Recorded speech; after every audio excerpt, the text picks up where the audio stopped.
هەمیشە ئاشتی پێویستە، هەموو کاتێ پێویستە بەرپابوونی هەبێت. خی گەورە ئەفەرمێ وتعاونوا على البر والتقوى، هاریکاری یەکتر بکەن زیاتر لە ڕووی ئاینی کەلتوری، جیاوازی نەتەوایەتی، جیاوازی ڕەنگەکان، ڕەش و سپی، جیاوازی کەمایەتیەکان، جیاوازی باری دارایی و کۆمەڵایەتی کە ئەمانە هەموو فاکتەرن بۆ ئەوەی کە ئینسان وا لە خۆی بکات بەرپابوونی ئاشتی دروست بکات.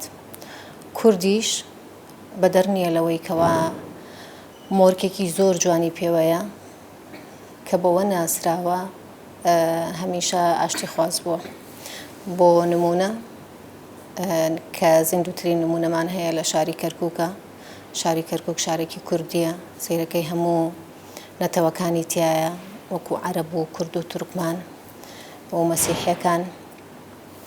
لە کاتێکە هەمویان تەواوکەری یەکترن و هەمویان ژن و ژنخوازی هەیە لە بینیانە کە ئەمە نمونەیەکی زۆر جوانی ئاشتەواییە. هەرچەنە بڵێن لە کوردستانە ئاشتی تەواوەتی بەرقەرار نەبووە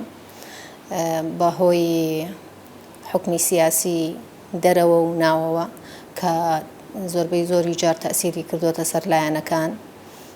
کە ئەمە خۆی لە خۆیان ڕەنگانەوەی هەبووە بە شێوەیەکی پۆزەتیڤ نێگەتیڤانە بووبوورە. زۆر جار وای کردووە کە کورد هەدەفێکی هەبێت، هەموو کورد پێویستی کردووە لەو هەدەفەیە یەک بکرێتەوە، بەڵام بەهۆی سیاسەتی دەرەوە، بەهۆی ناحەزانی دەرەوە با بڵێن دوژمنەکان و نارەکانی کوردەوە نەیانتوانیوە بگەنە ئەو ئامانجە. بەڵام وەکو ئەوەی کە ئێمە باسی ئاشتی بکەین کۆی بکەینەوە لە کوردستانە و لە هەرێمی کوردستانە، یعنی بەڕادەیەکی ناڵێم زۆر، بەڵام بەڕادەیەکی باش ئاشتەوایی هەیە لە نێو نەتەوەکانە، چی کورد بێت، چی عەرەب بێت، چی برا مەسیحیەکان بێت، چی برا تورکەکانیش بێت. هەست دەکەیت تۆ ئەگەر دراوسەیەکی مەسیحی و هەبێت ئەو مامەڵەیە کەوا لەگەڵ کوردێکە ئەیکی بە هەمان شێوە ئەو مامەڵەیە لەگەڵ مەسیحەکەیە ئەەکەی، هەمان شێوە مامەڵە لەگەڵ برا عەرەبەکەیە ئەەکەی. ئەگەر سەیری ئاشتەوایی کورد بکەین لە ڕووی سیاسیەوە،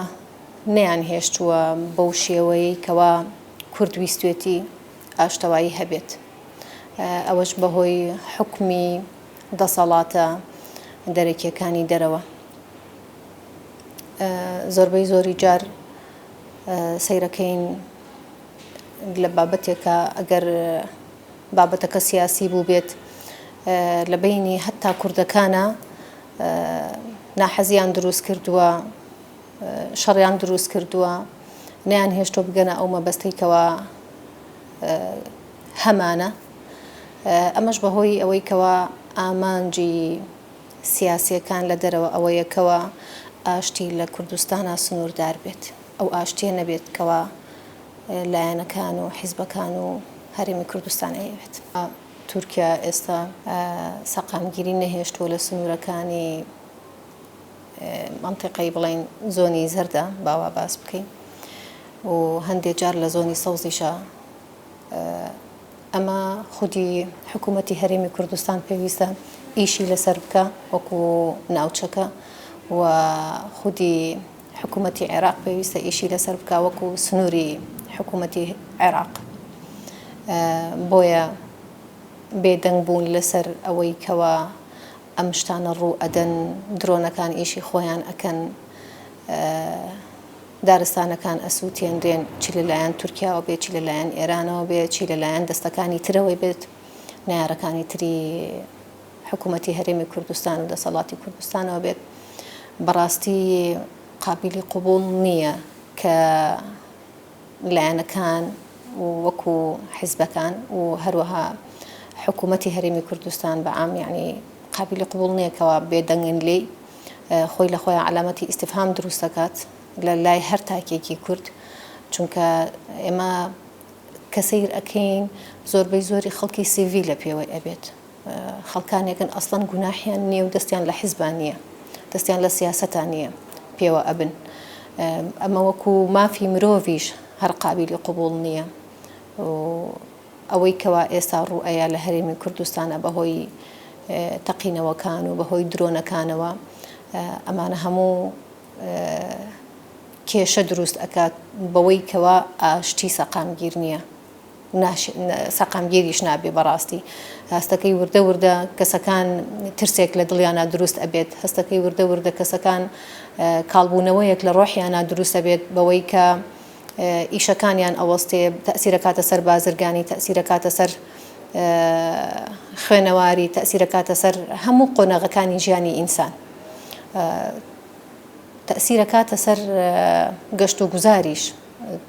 یعنی من ساڵانی پاریش بینیمان کەوا درۆنەکانی تورکیا لە سەیرانگاکانە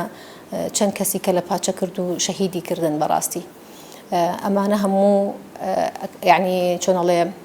مەسئولیەتەکەی ئەکەوێتەوە سەر ئەوەی کەوا هەم حیزبەکان و هەم حکوومەتی هەرێمی کوردستان و هەم حکوومەتی عێراق بە تایبەتی ئیش لەسەر بەرەنگاربوونەوەی وەستانی ئەو درۆنانە بکات زۆربەی زۆری ڕێکخراوە ناحکوومیەکان کە لە وڵاتێکە کارەکەن بە هەدەفێک کارەکەن لەوانەیە زۆربەی ئەو ڕێکخراوانەی کە هێنە هەرێمی کوردستانەوە یا هەر وڵاتێکی تر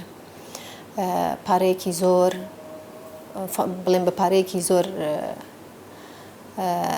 سەپۆرت کرابێت پشتگیری کرابێت ئیدعای پێکەوە ژیانەکە ئیدعای ئاشتی خوازی ئەکا ئیدعای مافی مرۆڤەکە ئیدعای نەمانی شەڕ ئەکا بەڵام سەیرەکەین لە پشتی ئەمانەوە زۆر شتی تر هەیە لە کوردی خۆمانە پێڵەن قسەی زەرد و سوور ئەمانە هەموو قسەی زەرد و سوورن و لە پشتی ئەمانەوە زۆر شتی کە هەیە کە سیاسەتەکەیان وای خواستووە ئیشی بۆ بکەن بۆ نمونە ئێمە ئەگەر باسی وڵاتێکی وەکو ئەفریقیا بکەین سەیرەکەین زۆربەی زۆری ئەو ڕێکخراوانەی کە ئەچنە ئەوێ بۆ نەمانی برسێتیە بیریان بۆ هەڵەکەن سەپۆرتی خواردنیان ئەکەن داو دەرمانیان بۆ ئەبەن لە کاتێکا زۆر ئاسانە ئەگەر بهێڵن وڵاتەکەیان خێر و بێرەکەی بۆ خۆیان بێت